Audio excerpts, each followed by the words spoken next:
เอาละนกดึกเลยโอ้ยดูนกโอ้โหโอ้โหนกขี้ใส่หัวแล้วโอ้โหไปเอาละพา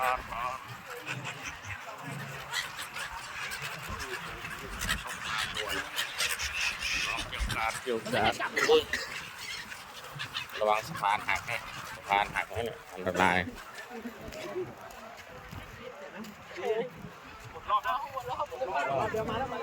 มาแล้ว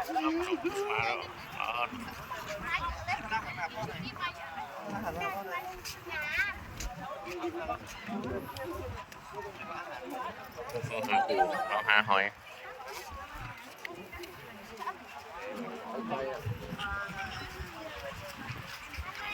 ไปไหม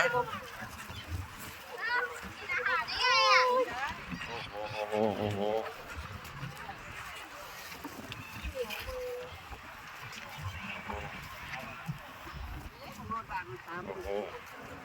ระวังตกนะโอ้โหนกอยู่กลางทะเลพระอาทิตย์กำลังรับขอบฟ้ามาแล้วมันจะกินอาหาร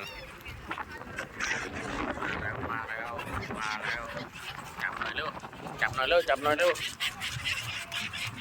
จับหน่อยมาแล้ว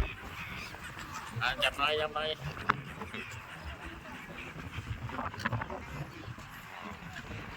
เอาเร็วขี่เสกหัวหน่อยดูครับ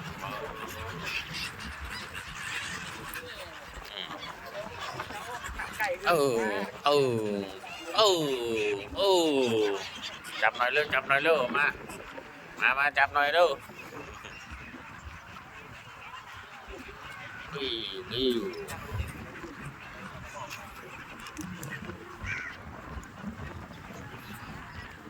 ไปแล้วครับไหนมาเดินมา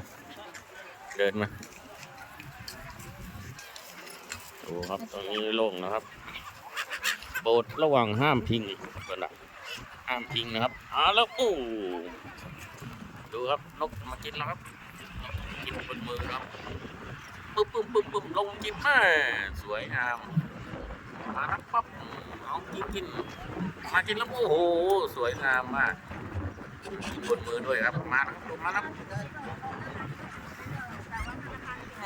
โอ้โห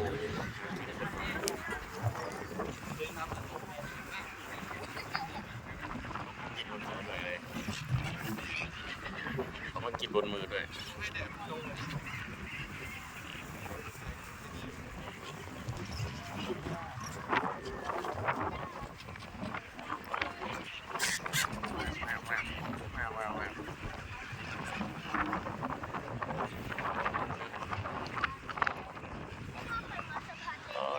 สวยมาก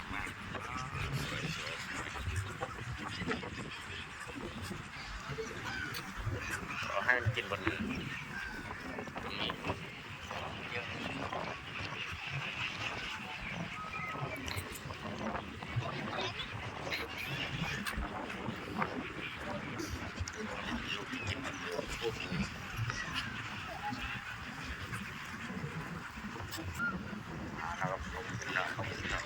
แล้ว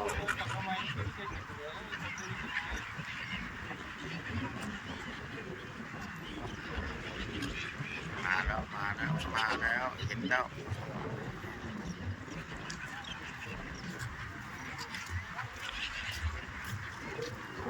อาหารเรา